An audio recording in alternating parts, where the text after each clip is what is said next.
لبیک لبیک یا رسول اللہ لبیک لبیک لبیک یا رسول اللہ۔ اللہ اکبر۔ حضرت ابراہیم بن ادہم آپ وقت کے سلطان ہیں، بلکہ شہر کے آپ بہت بڑے بادشاہ گئے۔ اللہ اکبر اللہ اکبر۔ آپ ولی کامل بھی ہیں، آپ عارف بھی ہیں، آپ رب کے بڑے محبوب بھی ہیں، آپ امام اعظم ابو حنیفہ رحمۃ اللہ تعالی علیہ کے شاگرد بھی ہیں۔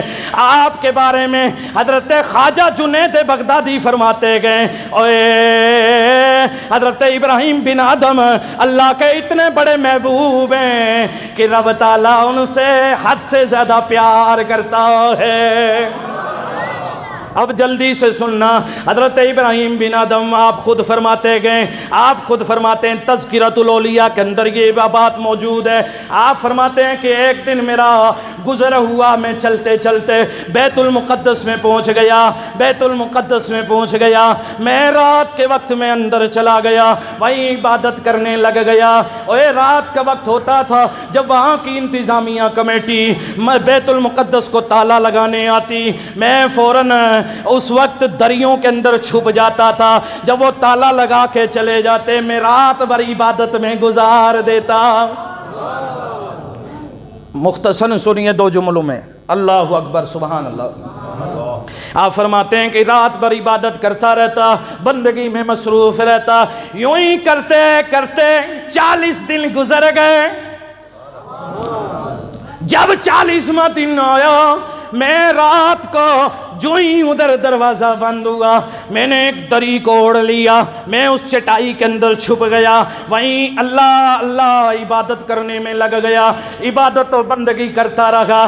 لیکن 40 دن تک مجھے عبادت میں سرور نہیں آیا، میرا دل نہیں جما۔ اوے اللہ کا ولی ہے، ابراہیم بن ادہم ہے، آپ فرماتے ہیں کہ 40 دن تک کوئی عبادت میں لذت نہیں آئی۔ جب 40واں دن ہوا، رات کا پچھلا پہر تھا، میں نے دیکھا کچھ اللہ والے درویش مسجد میں داخل ہوئے، انہوں نے دروازہ نہ جانے کیسے کھول لیا۔ وہ 40 تھے، ان کے ساتھ کچھ مرید بھی تھے، ایک بڑے کامل شیخ تھے، وہ آئے، آ کے انہوں نے نماز پڑھی، جماعت کی، پھر عبادت کرنے لگے، ذکر کرنے لگے، پر میں کونے ایک چٹائی میں چھپا ہوا تھا۔ جب وہ عبادت میں مصروف ہو گئے، کچھ وقت گزرا، ان میں سے ایک مرید کھڑا ہوا، اپنے مرشد کامل سے کہنے لگا، اے ہمارے پیر، اے مرشد کامل، آپ کو پتہ ہوگا آج ہمارے ساتھ اس مسجد کے اندر بیت المقدس کے اندر ایک بندہ ایسا بھی ہے جو ہماری جماعت میں سے نہیں ہے،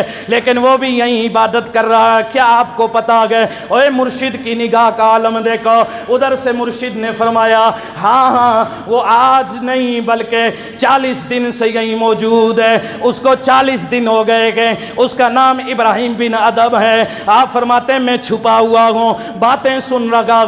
آپ کے وہ مرشد کامل کہتے ہیں او مریدو، اس کا نام ابراہیم بن ادہم ہے، وہ 40 دن سے اس مسجد کے اندر ہے، لیکن ان کی خاص بات سنو، 40 دن سے وہ چلا کر رہے گئے، عبادت و بندگی کر رہے گئے، لیکن ان کو مزہ نہیں آ رہا ہے، سرور نہیں آ رہا ہے، کیف نہیں آ رہا ہے، اور ان کا دل نہیں لگ رہا ہے، ان کا دل نہیں لگ رہا ہے۔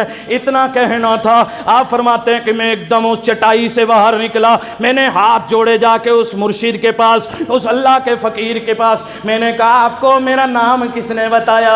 آپ کو کیسے پتا چلا؟ چلیے سب باتیں چھوڑیے، یہ بتائیے ہاں جو آپ نے یہ فرمایا ہے 40 دن سے ابراہیم بن ادہم عبادت کر رہا ہے، بندگی کر رہا ہے، ذکر کر رہا ہے، اس کا دل نہیں لگتا، سرور نہیں آتا، مزہ نہیں آتا، عبادت کا مزہ نہیں آتا، وجہ کیا ہے؟ یہ بات حقیقت ہے، پر آپ بتاؤ اس کی وجہ کیا ہے؟ اس مرشد کامل نے کہا او ابراہیم بن ادہم، اس یہاں آنے سے پہلے تم نے مکے میں ایک آدمی سے کھجوریں خریدی تھی جو ریڑی لگائے ہوئے تھا، جو کھجوریں بیچ رہا تھا، تم نے اس سے کھجوریں خریدی؟ کہا ہاں ہاں خریدی۔ کہا 2 کھجوریں زمین پہ گر گئی تھی؟ کہا ہاں ہاں گر گئی تھی۔ کہا وہ آپ نے اٹھا کے کھا لی، جبکہ وہ کھجوریں کھجوریں آپ کی نہیں تھی، وہ آپ نے جب سے کھائی ہیں آپ کی عبادت کی لذت چلی گئی ہے، عبادت کا مزہ چلا گیا ہے، اور دل کی دنیا بدل گئی ہے، اب دل عبادت میں نہیں لگتا ہے،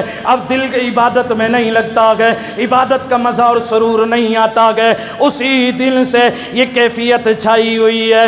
اللہ اکبر۔ حضرت ابراہیم بن آدم اٹھے، آپ نے یہ کہا اے اللہ میں تو یہ سمجھ رہا تھا وہ میری ہیں، اب میں توبہ کرتا ہوں۔ کہنے کا مقصد یہ ہے ابراہیم بن آدم کتنے اللہ کے ولی ہیں، رب کے محبوب ہیں، 2 کھجوریں کھانے سے 40 دن کی عبادت رائے گا ہے، تو پھر مجھے بتاؤ کیا میرے تیرے نبی نے یہ نہیں فرمایا اوے بندہ جب حرام لقمہ کھاتا ہے 40 دن تک اس کی عبادت قبول نہیں ہوتی ہے؟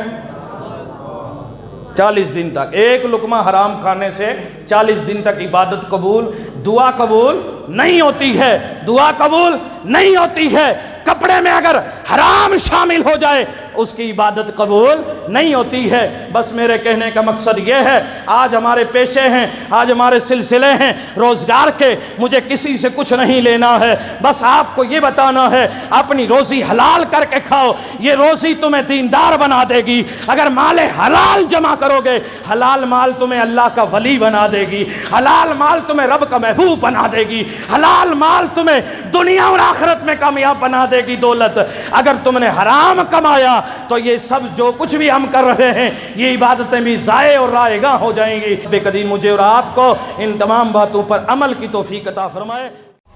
اللهم صل على سيدنا محمد يا رب صل وسلم دائما أبدا على حبيبي